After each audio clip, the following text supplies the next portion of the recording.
गुरुर्देवो महेश्वरा गुरुर्साक्षात् परब्रह्मा तस्मै श्री गुरुवे नमः। तस्मै श्री गुरुवे नमः। तस्मै श्री गुरुवे नमः। माँ नर्मदा जी के तट पर बसे भगवान श्री कोटेश्वर महादेव मंदिर, इस स्थान पर गुरु पूनम के अवसर पर आज हम पधारे हैं। इस पर्व पर यहाँ के स्वामी जी पूजनीय गुरुदेव द्वारा हमें गुरु परंपरा का आशीर्वाद और गुरु परंपरा की महती, इसके बारे में स्वामी जी सत्संग रूपी जानकारी देंगे। अभी हम उनसे ये आशीर्वाद रूपी सत्संग सुनते हैं। नर्मदे हर, नर्मदे हर। 5728 साल पहले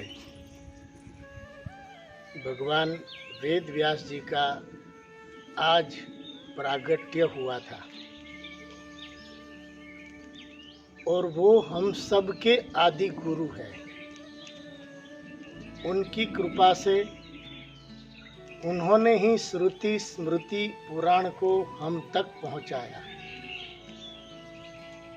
और वो सद्गुरु जिन्होंने वेद को सरल भाषा में पुराण इतिहास के रूप में हम सब तक पहुंचाया।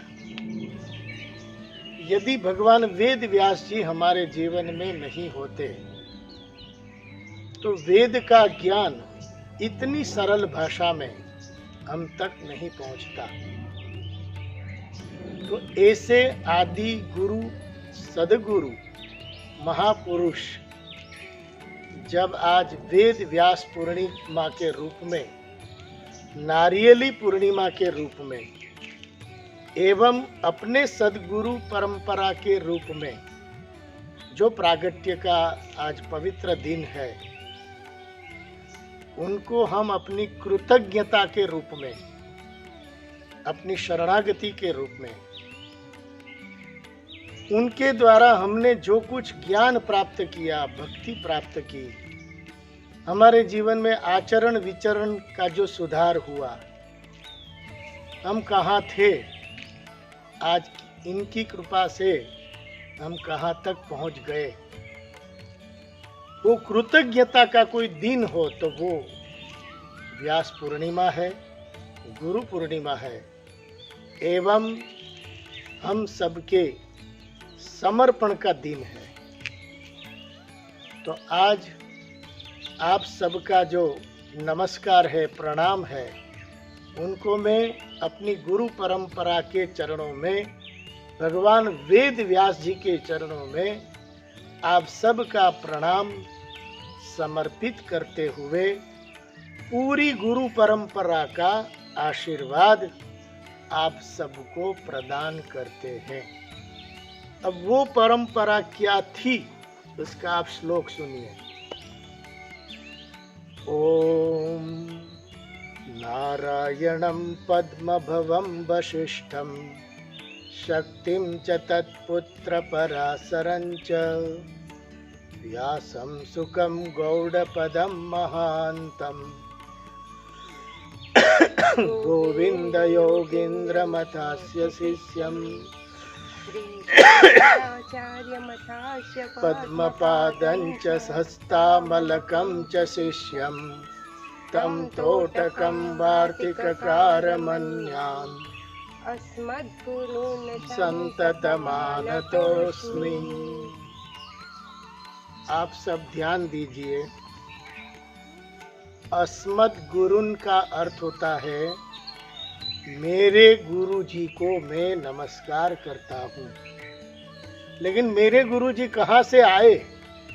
तो कहते हैं नारायणम। भगवान नारायण जी से ब्रह्मा जी को ज्ञान मिला। पद्म भवम माने ब्रह्मा जी।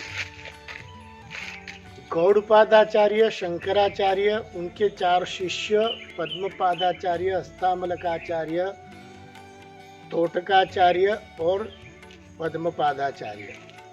तो चारों शिष्यों के द्वारा जो मेरे गुरु जी को ज्ञान मिला और मेरे गुरु जी को के द्वारा मुझे ज्ञान प्राप्त हुआ, तो मेरे गुरु जी तक जो ज्ञान मिला, उनके पीछे जो गुरु परंपरा है उसको मैं बार बार नमस्कार करता हूँ।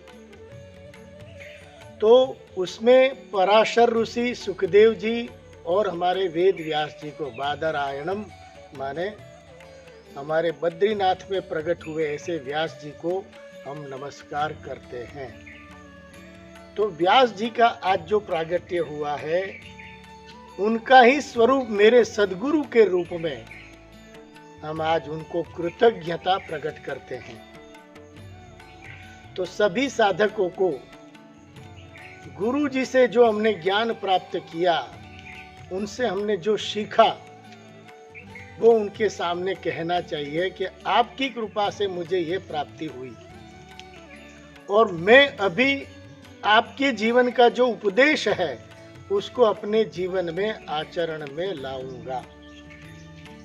और सबसे बड़ा शिष्य अथवा पुत्र वही होता है जो माता पिता और सद्गुरु का उपदेश को अपना जीवन बनाता है। बहुत बड़ी माला पहना दे, बड़ी बड़ी दक्षिणा दे दे, उसकी बड़ी बड़ी व्यवस्था कर दे, लेकिन उसका उपदेश को अपना जीवन न बनाए, वो शिष्य नहीं कहलाता। तो दुर्योधन का 56 भोग भगवान आरोग लेते, विदुर की बाजी खाने नहीं जाते। भगवान को पता था कि इनका 56 भोग में आरोगूंगा तो मुझे अधर्म का पक्ष लेना पड़ेगा, और विदुर की बाजी खाऊंगा तो उसका आत्यंतिक कल्याण हो जाएगा। वो धृतराष्ट्र के अधीन है, उससे मुक्त हो जाएगा। और हम सब जानते हैं कि विदुर फिर द्रौपदी चीरहरण के बाद तुरंत परिस्थिति से वो पलायन हो गए। तो उनका जो पलायन है वो भगवत अनुग्रह ही था। तो ध्यान दीजिए, सद्गुरु कृपा से संसार से असंगता और भगवान में ससंगता आती है।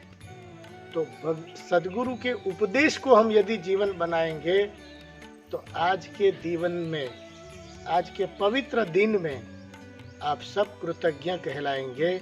इन शुभेच्छा के साथ आज सद्गुरु परंपरा का आप सबको हमारा आशीर्वाद, शुभाशीष, साधुवाद एवं आप सबकी भक्ति भगवान में समर्पित हो जाए, ऐसा भक्तिवान भव, कृतज्ञवान भव एवं ज्ञानवान भव। नर्मदे हर, नर्मदे हर।